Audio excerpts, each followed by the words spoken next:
예, 오늘은 예레미야가 3장의 말씀을 중심으로 우리 모든 소망은 하나님의 자비하심에 있다라고 하는 제목의 말씀을 전하고자 합니다. 어떤 악조건 속에서도 살아갈 수 있는 힘이 있다라고 한다면 그것은 아마 우리에게 희망이 남아있기 때문이다라는 것입니다. 잘 될 거다 또는 잘 될 수 있다라고 하는 이 희망과 소망이 사실은 우리를 살게 하는 삶의 아주 중요한 원동력이 된다라고 하는 것입니다. 그런 의미에서 기독교는요, 희망의 종교이자 소망의 종교라고 할 수 있다라고 하는 거예요. 하나님께서 창세기 때로부터 늘 우리에게 말씀하신 것이 뭐냐면 희망을 말씀해 주셨고 소망을 말씀해 줬다는 거죠. 무슨 말입니까? 결국에는 잘 될 거고 구원받을 거고 하나님의 은혜가 임하게 될 거고 나아지고 달라지게 하실 거라는 어떤 그런 약속의 말씀을 계속 주셨다라고 하는 거예요. 여러분, 우리가 믿는 믿음이 뭡니까? 바로 이거죠. 결국에는 잘 될 거라는 거예요. 뭐 우리가 망할 거다라고 하면 그게 뭐 믿음이 되겠습니까? 잘 될 거라는 믿음이죠. 나아질 거라는 믿음이더라라고 하는 거예요. 우리의 베스트는 아직 오지 않았다는 거죠. 그게 우리의 소망이고 우리의 믿음이 된다라고 하는 거예요. 여러분, 십자가가 뭡니까? 고난이잖아요. 죽을 만큼 가기 싫고 하기 싫고 감당하기 어려운 사명, 이게 십자가잖아요. 그러나 그 십자가를 통과하고 나면 반드시 무조건 뭐가 있다는 거예요? 부활이 있고 영광이 있다라고 하는 거예요. 그게 우리의 소망이고 우리의 믿음이다라고 하는 것입니다. 그래서 오늘은 이 소망에 대해서 몇 가지를 말씀드리기를 원하는데, 첫 번째로 우리의 소망은 하나님의 무한하신 자비하심이 있다라고 하는 거예요. 이게 우리의 소망입니다. 자, 21절과 22절 한번 읽어보겠습니다. 21절, 22절. 자, 한번 읽어보겠습니다. 시작.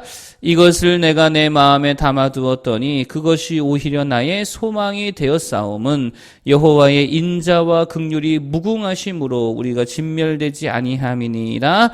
아멘. 여기서 말하는 게 뭡니까? 말 그대로죠. 여호와의 인자와 긍휼이 무궁하신 것만이 우리의 소망이 된다는 거예요. 여러분, 나 자신을 보면 소망이 있어요, 없어요? 없지요. 왜요? 회개할 능력이 없잖아요. 죄를 뜯어 고칠 힘도 그럴 의지도 우리에게 사실 없잖아요. 끈기도 없잖아요. 늘 실패하지요. 저는 요즘 이런 생각을 합니다. 지금이야 많은 교회들이 주일 예배밖에 드리지 못하고 또 그것마저도 온라인으로 드릴 수밖에 없는 이런 교회들이 많이 있잖아요. 그래서 지금 현재의 상황을 되게 안타까워합니다. 되게 아파합니다. 그런데 이게 조금만 지속이 돼도 이 체계에 금방 익숙해지고 이 체계에 조금만 더 우리가 좀 편해지면 나중에 모든 것이 정상화된다 하더라도 어떻게 될 것 같아요? 지금이 더 편할 것 같다라고 하는 거예요. 사람들이 예배 안 가는 걸 편하게 생각하고 예배를 적게 드리는 것을 더 좋아하게 되지는 않을까. 여러분, 그게 우리 죄성이지요. 여러분, 우리들은요 절대로 그렇게 믿음이 좋은 사람들이 아닙니다. 절대로 그렇게 죄를 엄청 미워하고 엄청나게 하나님 앞에 잘 순종하는 그런 성향을 갖고 있지 않더라는 거예요. 죄성에 사로잡힌 나약한 인간이더라라고 하는 것입니다. 여러분, 전에도 말했지만 일본 기독교가 결국 실패한 이유는 다른 거 아닙니다. 결국 핍박을 견디지 못했다라고 하는 거예요. 처음에야 예수님의 성화를 밟는 것이 그게 처음에는 어렵지요. 그러나 한 번, 두 번 밟기 시작하니까 나중에는 아무 감정 없이 그거 다 밟고 있더라라고 하는 거예요. 그러니 우리 자신에게 어떤 선한 것을 바라고 의를 바라고 어떤 엄청난 믿음을 바라고 행실을 뜯어 고칠 그런 마음을 찢어 회개할 것들을 바란다면 그거 큰 착각이라는 것입니다. 우리에게는요, 나 자신에게는 아무런 소망이 없다라고 하는 거예요. 우리의 유일한 소망은 오직 하나님의 인자하심 외에는 없는 줄로 믿습니다. 우리가 아무리 큰 죄를 지었다 하더라도, 또 우리가 아무리 회개하지 않는다 하더라도, 우리가 아무리 믿음이 참 연약하고 참 더럽게도 믿음이 없다 하더라도, 그럼에도 불구하고 소망이 있는 이유는 뭐냐면 하나님의 자비하심이 그 모든 것을 다 덮고도 남을 만큼 무한하시기 때문이더라라고 하는 거예요. 그 자비하심이 우리에게 임하면 우리를 회개케 하는 거고요. 그 자비하심이 우리에게 임할 때에 우리를 기도하게 하는 거고요. 그 자비하심이 우리에게 임할 때에 우리가 더 하나님을 잘 믿게 될 수 있다라고 하는 거예요. 그 자비가 우리로 하여금 하나님을 구하게 하는 줄로 믿습니다. 그거 절대로 우리 스스로 되는 게 아니라는 거예요. 그러므로 우리가 날마다 어디에 호소해야 하는가? 하나님 자비를 내려 주옵소서. 우리를 벌하시되 아주 벌하지 마옵시고 하나님 우리에게 다시금 은혜를 허락하여 주시옵소서. 그 하나님의 무한하신 은혜 앞에 호소해야 될 줄로 믿습니다. 그것만이 우리의 소망이다라고 하는 거예요. 여러분, 광야 이스라엘 백성들이 하나님 앞에 불평원망했잖아요. 그래서 하나님께서 불뱀을 보내주셔서 다 물려 죽게 하셨다라고 하는 거예요. 자, 그런데 이때 그들에게 살 수 있는 방법을 하나 주셨는데 그게 뭐였냐면 노수로 뱀의 형상을 만들어다가 나무에 달아놓고 그거 바라보기만 하면 모든 병에서 낫게 해주셨다는 거예요. 여러분, 이게 뭡니까? 이스라엘의 무슨 선행으로 구원받게 하신 게 아니라는 거예요. 무슨 의로운 행동을 통해 구원받게 하신 게 아니라는 것입니다. 엄청난 회개를 통해서 구원받게 하신 것이 아닙니다. 그럼 뭐예요? 그냥 은혜 주신 거라는 거예요. 하나님의 은혜를 바라며 그저 바라보기만 하면 구원해 주었다라고 하는 거예요. 하나님의 자비하심이 구원의 능력이라는 것입니다. 오늘 우리가 해야 할 게 바로 이거라는 거예요. 그냥 은혜의 주님, 자비의 주님을 바라보는 거지요. 거기에 모든 것을 맡겨드리는 거예요. 오직 은혜를 바라는 것입니다. 그래서 주님이 치시면 그냥 맞는 거고 그럼에도 불구하고 우리를 불쌍히 여겨주셔서 은혜 주시면 그 은혜로 살아가는 것입니다. 이게 우리 믿음이고 여기에 우리의 소망을 두어야 될 줄로 믿습니다. 두 번째로 그렇기 때문에 우리에게 필요한 게 뭐냐? 바로 새 마음이라는 게 새 마음이 필요하더라. 23절입니다. 한번 보겠습니다. 23절. 3장 23절 다 같이 보겠습니다. 시작. 이것들이 아침마다 새로우니 주의 성실하심이 크시도소이나. 아멘. 무슨 말입니까? 아침마다 매일마다 은혜 주시고 새롭게 하실 하나님을 기대하고 있다라고 하는 거예요. 여러분 잘 보세요. 나는 오늘도 똑같습니다. 죄인입니다. 여전히 쓰레기입니다. 악하고 추하고 더럽잖아요. 내가 달라질 가능성 거의 0%예요. 내가 달라질 가능성은 0%입니다. 전혀 없습니다. 그러나 오늘 한 가지 달라질 가능성이 있다면 하나님이 새롭게 하신다는 거예요.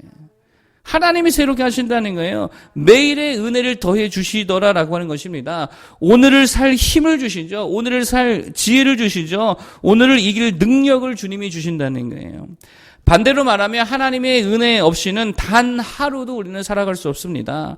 그러니 매일마다 새 마음으로 정말 새로운 마음으로 그 하나님을 기대하는 모습이 필요하다는 거예요. 여러분, 마귀에게 속은 자들의 특징이 뭡니까? 이겁니다. 매일 똑같을 거라고 생각하는 거예요. 이게 마귀에게 속은 모습이라는 거예요.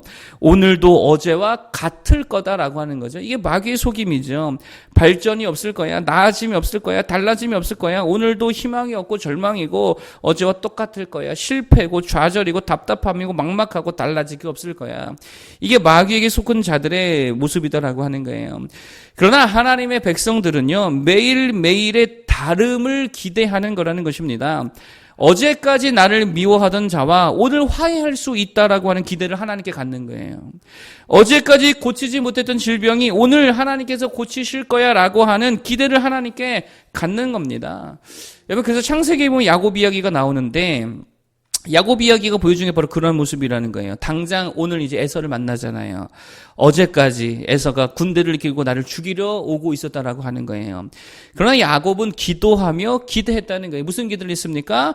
어제까지 나를 죽이려 오던 형이지만 오늘 화해가 이루어질 수 있음을 하나님께 기대하며 기도했다는 것입니다. 하나님이 이루실 거다라고 하는 거죠. 결국 어떻게 되었습니까?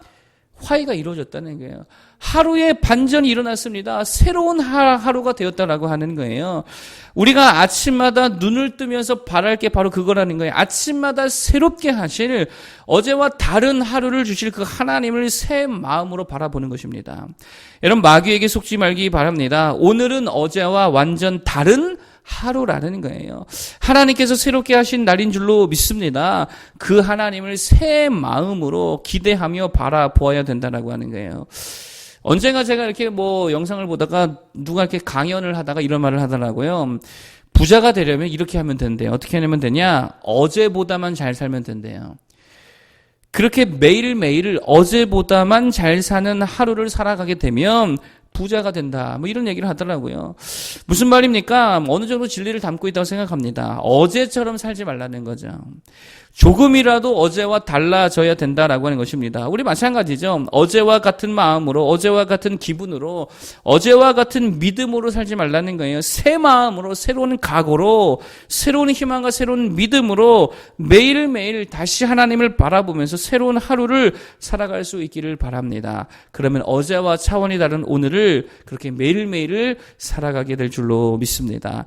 마지막 세 번째 짧게 이야기한다라고 한다면, 그렇게 소망이 우리에게 있다라고 한다면 이제는 제발 입을 좀 다물라라고 하는 거예요. 불평하지 말고 원망하지 말자는 거예요.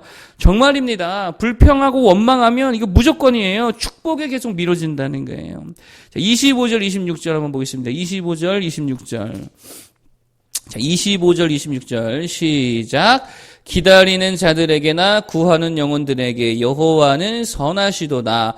사람이 여호와의 구원을 바라고 잠잠히 기다림이 좋도다. 아멘. 뭐 하라는 거예요? 잠잠히 기다리라 그러잖아요. 입 좀 다물라는 거죠.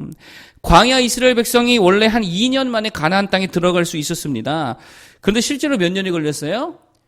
40년 걸렸습니다. 그 왜 그렇습니까? 입을 다물지 않아서 그래요. 힘들어서, 고생스러워서, 뭐 하여튼 그렇다고 불평하고 맨날 하여튼 하나님 원망하고요. 막 지도자에 대해 불만하고 애굽에 있을 걸 그랬다는 등, 뭐 만나가 이제 질린다는 등, 하나님도 안 될 거라는 등, 기도해도 안 될 거라는 등, 다 죽게 생겼다는 등 되게 불만과 불평이 많더라라고 하는 거예요. 여러분, 그러면 무조건입니다. 하나님이 축복을 주시지 않는다는 거예요. 잠잠해야 될 줄로 믿습니다. 팔복에 보니까 온유한 자가 복이 있나니 저희가 땅을 기업으로 받을 것이며 이렇게 말하잖아요. 온유가 뭐예요? 온유는 다른 거 아닙니다. 잠잠한 거예요. 이게 온유입니다. 그러면 뭐를 기업으로 받는다? 땅을 기업으로 다 받더라라고 하는 거예요. 여러분, 제발 불평과 불신의 말은 입 밖에도 내지 않는 우리 모두가 되길 바랍니다. 그거 복을 다 걷어차는 모습이다라고 하는 거예요. 우리말에 그런 말 있죠. 다 된 밥에 재 뿌린다, 이런 말이 있잖아요. 불평과 불신과 원망이 바로 그런 거라는 거예요. 그냥 잠잠하기만 해도 하나님이 알아서 은혜 주시고 알아서 복 주실 줄로 믿습니다. 그 하나님을 믿음으로 좀 억울해도 열받아도 짜증나도 그냥 잠잠히 있을 때에 땅을 기업으로 받는 축복을 누리게 될 줄로 믿습니다. 자, 오늘 소망에 대해서 세 가지를 말씀드렸어요. 첫 번째로 우리 자신이 소망이 절대 될 수 없다 그랬죠. 하나님의 무한하신 자비하심만이 우리의 소망이 되더라. 그러므로 매일매일마다 새롭게 하실 그 하나님을 새 마음으로 바라며 기대하자. 세 번째, 제발 뭐를 다물자? 입을 다물자는 거예요. 그러면 복이 당겨지게 될 줄로 믿습니다. 불평과 원망을 버려서 축복을 누리는 제 복된 세대들이 다 될 수 있기를 간절히 바라겠습니다. 기도하겠습니다.